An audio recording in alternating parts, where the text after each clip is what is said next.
বাংলা, বিহার, উড়িষ্যা নয়, নোয়াখালী, কুমিল্লা, বরিশাল, চিটাগংয়ের শেষ স্বাধীন নবাব আমি।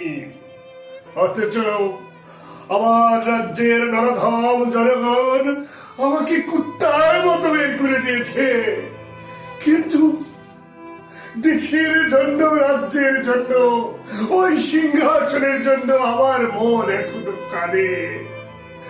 কোথায় আমার লাল বাহিনী, কোথায় আমার কালা বাহিনী, কোথায় আমার হেলমেট বাহিনী? তারা কি কেউ এগিয়ে আসবে না আমাকে আমার রাজ্যের সিংহাসনে বসাতে?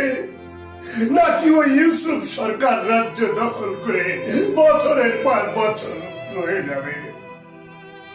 হে স্রষ্টা, এই যদি ছিল আমার কপালে, তাহলে এই নরধমকে কেন বাংলার সিংহাসনে বছরের পর বছর তুমি রেখে এই যায় যন্ত্রণা কেন দিলে?